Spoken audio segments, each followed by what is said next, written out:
Good afternoon. Can I invite you to start this session with a small exercise? If you don't mind, close your eyes for a moment and picture this: the neighborhood where you will grow old, or your children and grandchildren will grow up. How does it look like? Is it peaceful, open spaces, people are connected, green? Or is it battling heat waves, floods, super high energy prices, and the kind of pollution that impacts our health? You may open your eyes. The decisions we make today about how we live, how we build, and how we fuel our neighborhoods will impact the daily lives, health, resilience, and well-being of the next 3 generations. So, while we already feel, that's one slide too fast, sorry for that.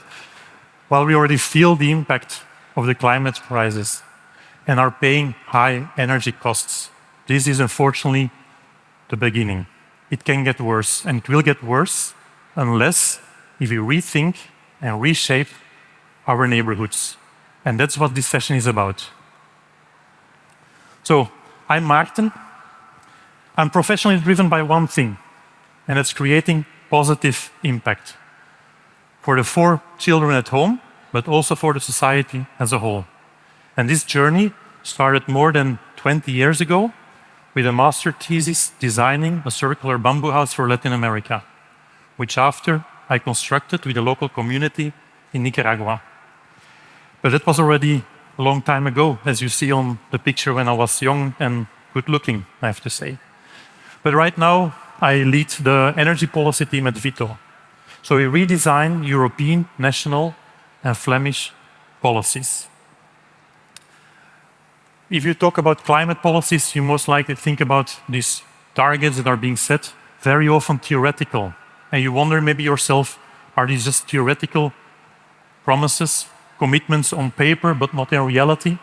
Well, our policy team, we provide concrete actions and measures to policymakers to make an ambitious yet just energy transition. But getting back to our neighborhoods, just policies won't change the neighborhoods, won't build better homes, won't install heat pumps, and won't connect our electric cars to the energy system. And therefore, we need technology innovation. And that is why Dorien is on stage. Hi, I'm Dorien. I'm an engineer, I'm a researcher at VITO, and I'm a mom of 2 young kids. And I've always loved technology. When I was 3, I learned how to type my name before I could write it, and by the time I was 10, I put together my own computer with some scrap parts that I got from my older siblings. But I also like to get my hands dirty. As a teenager, I started to help friends and family to renovate their homes, and I've renovated my own house for my family to grow up in. So in my job at VITO, I combine my passion for technology and construction to help create solutions to transform our neighborhoods. So Maarten and I are here with the same mission from 2 different perspectives: resilient neighborhoods. Because if we want our futures to look better, we can't wait for them, we have to build them, street by street. So building for the future isn't just about solar panels or insulation. It's about creating healthy homes that stay cool and don't overheat in summertime, and stay comfortable and warm in wintertime. And this without burning gas or oil. But here's the catch. In 2050, 80%, 80, of the buildings are the ones that still stand today. So that means we can't build new, we have to renovate what's already there. But for Flanders alone, this renovation challenge means that it's 3 million houses in the coming 25 years. That is 100,000 per year, and it's 450 every single day. And right now, we're not even close. I see 3 big challenges for this renovation challenge. First, money. Renovating properly is expensive. Data shows us that actually half of our households can afford a renovation, but it also means that the other half cannot afford, and that's the gap we face. Second, skilled people. And in my personal view, this is even a bigger challenge than finding the financing. We see that on this moment, the construction sector does not have enough capacity to meet the renovation challenge. We need tens of thousands of extra skilled people in a job market that's already stretched thin. And third, the mental load, the burden. Even if you can afford, where do you start? Which choices do you make? Who do you involve? What if problems come up? For those of you here already renovated, must now know this feeling of, being overwhelmed before it even starts. Both Dorien and I, we also renovated. I think maybe Dorien is the only one here in the room that had fun renovating. But that said, we're all lost in renovation. So the way we renovate today, it's just not working. So if we want our neighborhoods truly future-proof, we need to change.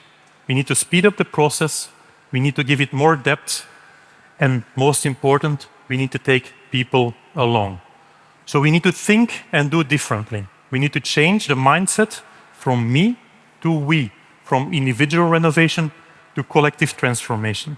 So imagine this, a neighborhood where many households join forces. You will see that, first of all, costs can drop 30%. And this because of shared planning, shared logistics, shared infrastructure. Second, the construction sector can organize themselves much more in an industrial approach. That means faster process, smarter, less mistakes, and less waste. And the people, you're not left alone. You can actually involve third parties who you trust that will guide you from start to finish. So you don't need to become a renovation expert. You just have to say, yes, I'm in. I join the process. Now, will it be easy? No. It's messy, it's dirty. And even along the process, you want maybe try to get out of the process. But it brings people together around a shared goal, a shared neighborhood, and a shared future. And a shared future might sound very abstract, but at VITO, we're building this shared future. And that is where Dorien will take over. At VITO, we're indeed building the future. Our mission is to help transform 100 neighborhoods in Flanders into positive energy neighborhoods. Neighborhoods that can deal with the climate, with the energy transition, and with the social challenges. Neighborhoods that can face, but this transformation is not something that takes place in a meeting room or behind our desks. It takes place out there in the real world with real people. And so if we want to be part of that transformation, that's where we need to be. It's not something that we're just talking about. We're already doing this. So let me take you to the new Texas neighborhood in Genk, where the future is already happening. This area used to be for housing of the coal mine workers of the nearby mine in Genk. Coal that was called black gold, het zwarte goud. But today, innovation is our new gold. And so that makes this neighborhood the perfect spot for transformation.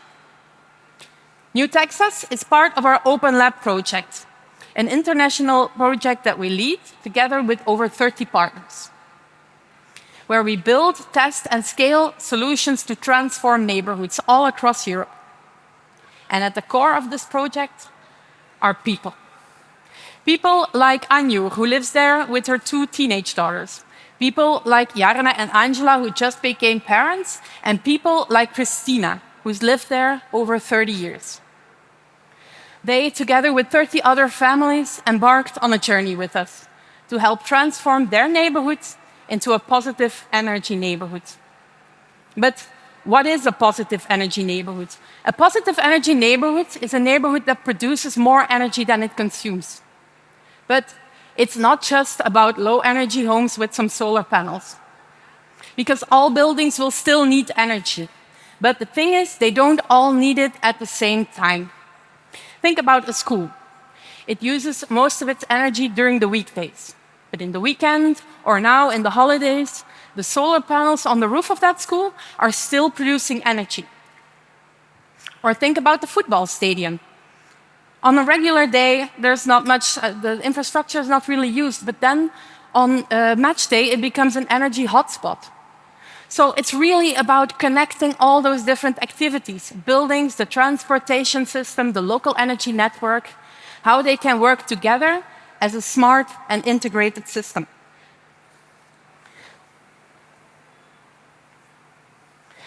And so for the social housing company in Genk, think of it this way. Your house is like a solo player, managing its energy more or less independently. But in a positive energy neighborhood, our homes become connected. Homes don't just consume energy, they produce and share it. Cars don't just drive around, they charge and power our homes at night.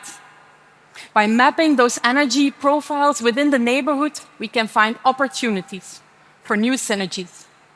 So what's in it for you? It's not just about saving energy.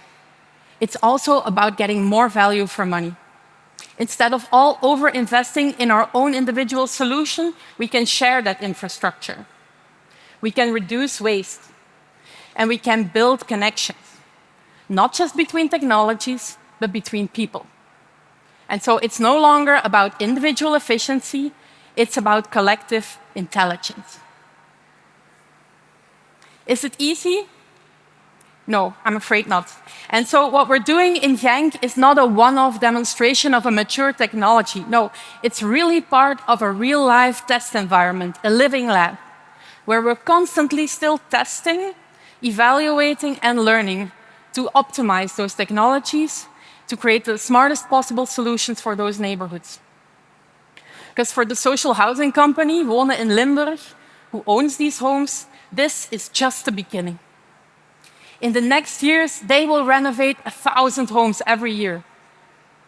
And so what they need is not a one-off solution. What they truly need is a blueprint for scalable change. And with our Living Lab, we're helping them to answer that question. The houses on the Living Lab each have over 200 sensors. And we're testing 16 different technologies, different types of heat pumps, solar panels, smart controls.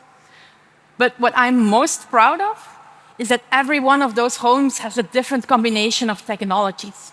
So we're not just learning about their individual intelligence, but about their collective intelligence. And the insights we're gaining in Genk aren't just relevant for the social housing company. The companies involved in our project are using the Living Lab to develop new products and services tailored to the needs of people. Take our partner VITO, for instance. They've developed energy boxes. Energy boxes the size of a Euro pallet that contain all the technologies that your house needs, the heat pump, the solar panel inverter, even your ventilation system. It's fully produced off-site and installed in your house in just a few hours' time. And so it's actually addressing all those barriers that Maarten was mentioning before. Money. By standardizing the solution, it can become cheaper. Mental load. By prefabricating those, by packaging those solutions in a smart way, people won't have to think about all those different technologies individually. And then there's the skilled workers. By making those boxes off-site, we can manage those skilled workers much more efficiently. So obviously what we're learning isn't just relevant for here in Flanders. And so Maarten will show you how the lessons are traveling from Flanders to Europe and from practice to policy. Thank you, Dorien. So indeed, what happens in New Texas does not stay in New Texas. We see that actually the lessons learned are being picked up in decisions, both by companies like VITO, they are scaling up their production and market to other countries in Europe, or international global manufacturers like Daikin, the heat pump producer, takes into account the learnings into their global R&D strategy. And also policymakers. We see policymakers from the cities, also Flemish ministries, and also the European Commission, because there is a critical strategy from the European Commission to become more independent from Russian gas. If you know that in Europe, more than half of the imported gas goes to buildings, it's clear why these kind of projects get a lot of attention by policymakers. How to renovate faster, get faster from the gas, and do it in a more affordable way. So what we're building here today is more than testing technologies. It's co-creating the future with companies, with real people, and decision makers. So positive energy neighborhoods are being developed all across Europe, from Western innovation hubs to Eastern Soviet-era districts. Now, where the technical framework and the principles are mostly the same, the reality and the priorities are different. Every neighborhood has its own history, its own culture, and an own social context. Take Tartu, for example, as you see here on the pictures. Tartu is the second largest city of Estonia, one of the Baltic states in the northeast of Europe, and they're partnering in the Open Lab project. On paper, it seemed a textbook positive energy neighborhood transition. An ambitious renovation plan, green mobility, and a smart and renewable district heating system. But the reality seemed otherwise. When we asked the people and the apartment owners if they wanted to renovate, at the end they voted no. And this came to an extremely big surprise because there was a lot of funding, financial support, and technical support. So I went there and I spoke with the project manager, with Annika. And Annika, she told me, Maarten, do you realize that the apartment owners, they're afraid that if the Russians invade, this building block is the first that is being taken over? And that's a reality that for most of us here today is mind-blowing, no? The idea that if you renovate your house, you become a target in a war zone. And that's the reality we're in. And that's the reality that Estonians are in. The Estonians, 60% of the people, are considering buying a house in another EU country, not for investment, but because of safety. And that shows us that positive energy neighborhoods, it's not only about energy efficiency, renewable energy production, and integrate all these technologies. It's also about psychological and physical safety. It's about culture, and it's about geopolitics. So we cannot just copy-paste these positive energy neighborhood plans. We need a mosaic. And so from Texas to Tartu, we need to rethink and reshape with context, culture, and care. So a goal without a plan is just a dream. We all have closed our eyes in the beginning of the session. We all have dreams of neighborhoods that we feel well, that are peaceful, connected, open spaces, green. But the dreams alone won't build them. Plans will. And as Dorien has explained, at VITO we're planning them. Both in Genk, New Texas, but also across Flanders and even beyond. And it's by doing this with people like Jarne and Angela, as you referred to, Dorien, that choose to invest in the future, that we learn that it's about much more than policy promises on paper. It's about real lives on real streets and real hope. And so here's what you can do. As a resident, share your needs, join a co-creation table, or maybe even a collective renovation initiative. As a policymaker, make room for ambition, for experimentation, and for inclusion. And as a business, don't just develop services, develop for humans. Because when my kids ask me what their neighborhood will look like in 30 years, I don't want to describe it, I want to point at it. That's what we're building. With vision, with passion, and with you. Thanks a lot. Have an inspiring day.